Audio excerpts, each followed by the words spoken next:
everybody, and welcome to Taking Control, the ADHD podcast on rashpixel.fm. I'm Pete Wright, and right over there is Nikki Kinzer.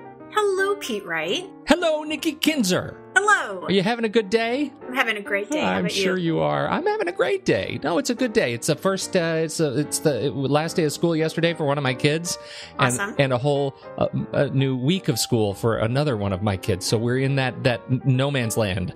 Transition. It's terrible. Yeah. I feel bad for my older kid who has another week of school. Oh. And she gets to see her brother sleep in. Yes, exactly. Yeah. Exactly. We are talking about decision making today. It's a follow up from our conversation, some communication we've had from a listener last week. We're moving into some hardcore decision making action. Well, kind of. I don't know if I would say you bought the hardcore. seat, but you'll only need the edge. It's decision making. It was definitely an inspiration when she was talking about just having so many decisions. And Yeah. I thought, I had some things come up in my business that I had to make some decisions, and they were really tough ones. And that's Yeah. what I want to talk about is how do we finally get to a point where we can just make the decision and move on? Yeah. Excellent. Well, I love this conversation. Before we get into it, though, head over to takecontroladhd.com. Get to know us a little bit better. You can listen to the show right there on the website or subscribe to the mailing list, which is really the best way to be notified whenever new stuff comes out from Take Control ADHD. Connect with us on Twitter or Facebook at Take Control ADHD or call us. You can leave us a voicemail at 503-664-4ADD. We would love to get your voice on the show. Now, also, before we dig in, we have a major announcement. Yes, This drum is roll. the drum roll announcement. Woo! What have you been working on? What have you hold yourself up in the cave of your office to I bring know. something new unto the world? I've hinted in some past shows that I've been working on a big project, right? You have, yes. Yes. And I'm thrilled to say it's finally here for the public to see and not just for me to edit and review and see. So I'm very excited about that. It basically what I've done is I've developed an online organizing course, and it is called Organizing Your Space Your Way. Outstanding. Yes. So this online course is basically a step-by-step training, and it breaks down the project of organizing into steps. So I go through each of the steps, and it's a fantastic way to approach organizing. Definitely specific for ADHD. I talk about the connection between organizing and ADHD, and I mean, there's just so much in it. I love it. I'm very passionate about it. I think that's really important, that this is designed for ADHD. It is a systematic approach for ADHD because organizing systems have been central to your work for years and years and years. Like you have refined this for years. And, when you started in strictly organized, before you ended up making that pivot to ADHD, you've been working on this kind of stuff. So this really, it represents, a lot of work, years of work in a way that is super approachable to folks who are living with ADHD. It is. And, and I'm passionate about that because I think that a lot of times people feel like it's not possible to organize with ADHD. And I know that we've had, in the last few shows, we've been talking about this and the limiting belief around, is it possible? But that, it is. And so if I can help shift that mindset that it doesn't have to be perfect, it doesn't have to be exactly what I see in the books or the magazines. I can do this in my own way. Then I feel like I'm bringing some good in the world. So, okay, let's dig into a few of the details here. Tell me what is in this program. Yeah, how it works. Yeah, how is it built? How is it built up? I was going to ask the question: how is this different from the book that you have written? And I think that's a fair question, and some people may want to know who have already bought the book and read the book. Your fans, right. Well, and the book that I wrote is called Taking Control of Your Space, and that book was written when I was a professional organizer. It does not really specifically talk about ADHD. It really just walks through the process of Carol and I. Remember Carol? Oh, Carol. And what it's like to work with a professional organizer. Yeah. What's very similar are the steps, because I have basically broken down organizing into 4 steps. And those 4 steps you do learn in the book. What is different about this program is I go into much more detail about these steps. There's more examples. It's not based just on the experience of working with a professional organizer. It's just really more in depth. It's so important. Again, if you're living with ADHD, it's so important to hear those examples, to see them through pictures and hear your voice. Yes. So let's talk about how the program works. What makes it up? So basically what happens is the program is broken up into modules, and there's a module for each organizing step. Inside each module, you're going to find multiple lessons. So I've really broken it down because I don't want to overwhelm people taking this course. And I know that sometimes that happens because there's just a lot of information. So I've broken things down so you can just, read or listen to one lesson. The videos are typically anywhere between 5 to 15 minutes long, I think is the maximum one. So it's really bite-sized chunks of information. Now, you also have ongoing access to the program, so you don't have a time frame. You can actually review it at your own pace, anytime, anywhere. So my hope is that you come back to this program when you're beginning a new project or you just want to review your organizing skills. So it's not something necessarily just to be reviewed once. It's something that you have access to all the time. Oh, that's fantastic. Lots of strategies, lots of ideas. One of the things that I do ask is that I don't think that people are going to get organized by just watching and listening to me talk about it. Yeah. Right? Right. It just doesn't work that way. And so one of the things I do ask at the beginning of the program is for you to choose one small space to practice. So there's lots of action steps at the end of each lesson. So for you to really kind of grasp and understand the concepts. And that's where these discussion boards also help, because if you get stuck on a particular action step or something isn't clear, you can use the discussion board to ask the question. Somebody from my team will get back to you. But what I really love about the discussion boards is that it's a way for people who are taking the course to connect with each other. Mm-hmm. I mean, what a great way to, share your progress, be accountable, and really help other people with their journey as well. So there's just so much value to that connection. And I'm really glad to bring that a part of this too. Well, I think so too. And the fact is, having that human connection is one of the things that sets it apart from other online sort of coaching programs. It's the fact that there is humanity behind this thing, and that community makes a difference. I can't cook by watching Top Chef, right? At some point, I have to practice, and I have to engage, and I have to get help, and I have to learn. And so, that's what I think about. At some point, I have to pick a space, and I have to get to work, and I have to ask the world for assistance in moving to the next chapter. And that's, I think, very much what this does. And so, when do you want to talk a little bit about what other materials included, or shall we move on to when people can get it? Well, you're a part of one of those additional materials. I'm sure I don't know what you're talking about. I think we should probably add that. Well, I have 2 additional bonus modules outside of just learning the process of organizing. The first bonus module is organizing your closet. So it's this massive closet makeover. So the whole module is just dedicated on closets. And then from our very own Pete Wright, drum roll over there. Yes.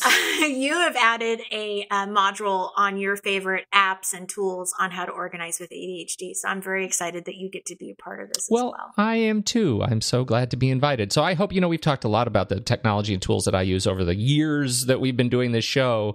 And so this was an opportunity to really kind of package up some of my very favorites and talk about, what does a technological organizing system look like, and how can that help you throughout the day. So very excited. So I'm excited about that. Yeah. So for more information on the program, please visit my website, Take Control ADHD, and on the menu bar, you're going to see courses, and you're going to learn all about organizing your space your way. And one of the things I just want to say before we move on to the show is I know that not everyone can afford one-on-one coaching, and this is just a really great alternative. It's affordable. You're going to learn the entire organizing process and still get that extra support that you need through the discussion boards inside of the training. So I really do hope you check it out, and I hope to see you there. Fantastic. Can't wait to get this out into the world. Yes, I'm very excited about it. All right. Well, let's jump into our topic for today, shall we? Yes. Decision making. Yes. You want to give us a little bit of background on this one, where this one came from, for those who haven't caught up with the last show? Yes. So in the last show, we had a question, and it was about organizing. And one of the things that she was struggling with is she was just having too many decisions on where and what and how she should organize her kids' clothes. And in the show, I definitely gave her some different suggestions and advice on what to do, and really, to more than anything, just to be kind to herself and not put so much pressure on what she should do. So this sort of, and it inspired me, because I was thinking, gosh, decision making, it's hard. It's very difficult. And recently I had to make a couple of decisions that really had me baffled, and they were business decisions.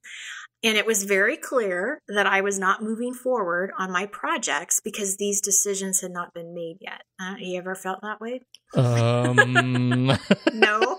Yeah. Yeah. I mean, I really felt stuck, at a loss. I had no idea what to do. And, the anxiety inside of me was just, it was awful. And so I have to be honest, because I really do feel that a part of what was going on is I knew that once I made the decision, there was no turning back.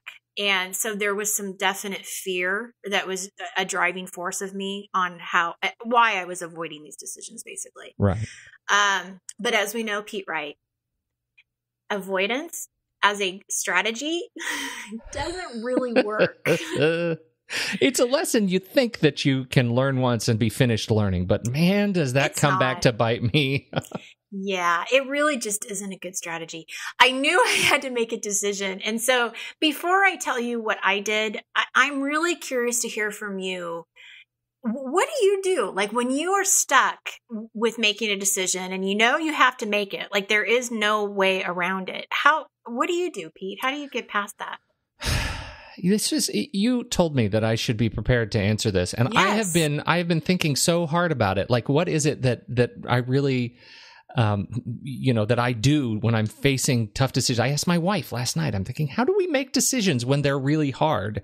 And one of the things that she came back to, and we have a number of different sort of categories, right, of how we make decisions depending on the context. And that's really important. In the case of, sorting, right, difficult decisions for whether or not to get rid of stuff, I tend to go back to some of the advice that you give. Like, if it really is difficult and you're in the middle of the sorting process, put it aside, keep it, default to keep whatever it is you're trying to decide, and come back to it when that decision, when you've percolated on that a little bit.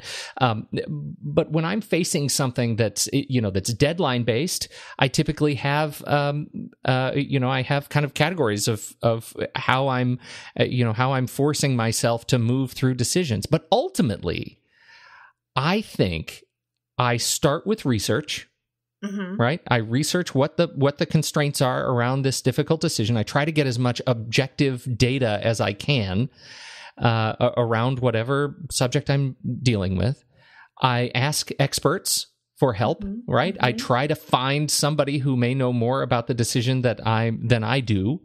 I explore. I try to invest myself in the thing. I'm thinking specifically now about like picking a school for my kids. I try to visit the school. I talk to teachers. I talk to other parents. I talk to other kids. I try to get as much data from those who are more experienced than I do.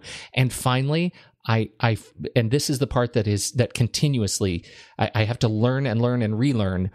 I just have to pull the trigger. And right at some point, I have to be okay with the fact that this decision will be made, and I will have to adjust to the new world after I have made it. I have to do that. And that is where if I'm going to get hung up, that's where I'm going to get hung up, because there's this sort of valley of despair, right? This valley through which you think, oh my God, I can't make the decision, or I've made the decision, or I don't know how I'm going to live having made the decision. Right. But on the other side of it, there is this new normal, and it's okay, and life will get better, and you'll be able to move through it. And this decision will just be a thing of the past. So that's kind of how I approach it. I know I feel like I've just rambled a little bit, but it's a hard question. It is a hard question. Well, I actually approach it in a very similar way as you do. When you talk about research, one of the things that I definitely do is ask for help. I will ask from people, like you said, experts or friends, family, anybody that will listen. Ask the podcast people, hey, right. Listeners, what do you guys think? Right, ask the community. Sure. That's right. But it was interesting because the couple of decisions that I had to make recently were business type of decisions. And so one of the sources that I went to was a networking group on Facebook.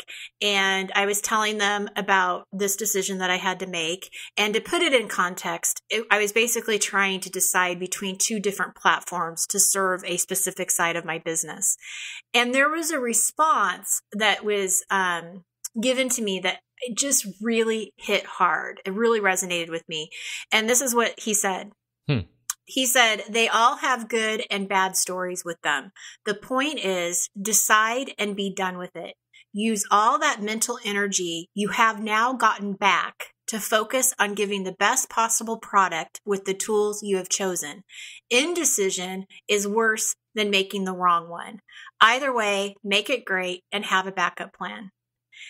And then there was a follow-up from his comment with somebody else that said, best advice ever for all things business. Commit and move on with plan B and C in your pocket. Yeah.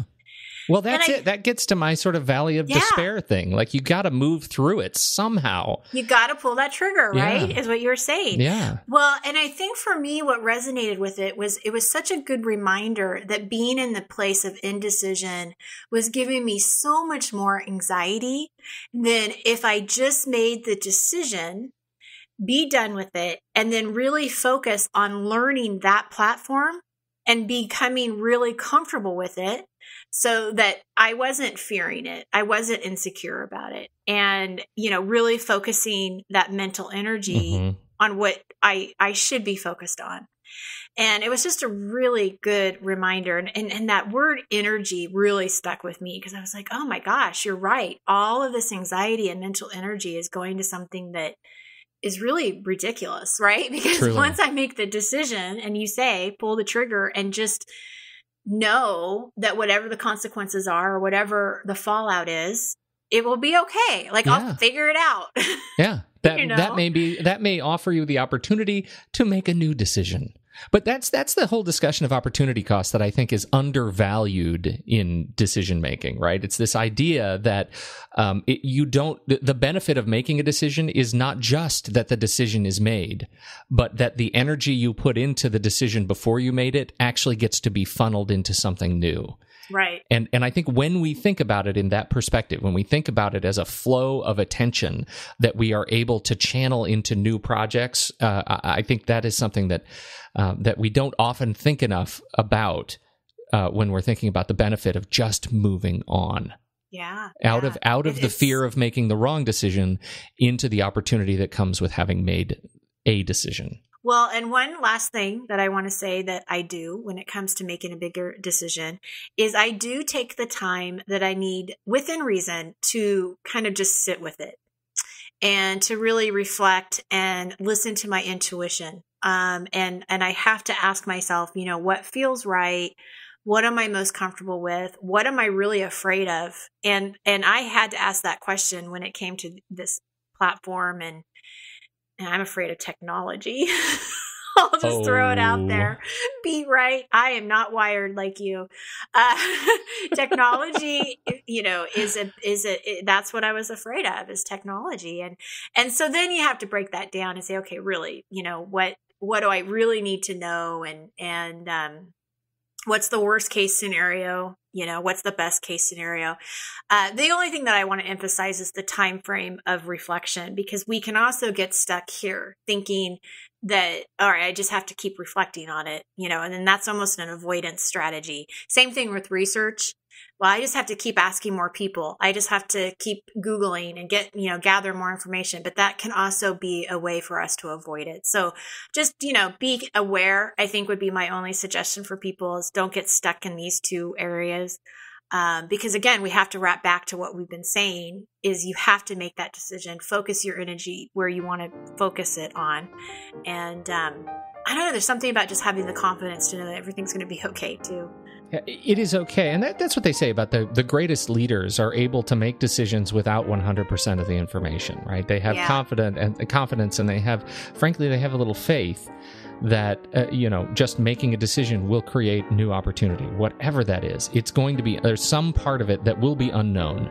Yeah. I like that faith, having a little faith. Have a little faith. Okay. Yeah. I think that's great. Oh, great way to end. Well, yeah, I think so too. I like it. That's a good one. Well, thank you, everybody, for your time and attention. Don't forget, go check out this new online course from Nikki. Yes, Organizing Your Space Your Way. Yes, Organizing Your Space Your Way. Right at the website, takecontroladhd.com. Of course, write in with questions. Love to hear from you on Twitter or Facebook at takecontroladhd. Thanks, everybody. On behalf of Nikki Kinzer, I'm Pete Wright, and we'll catch you next week on Taking Control, the ADHD podcast.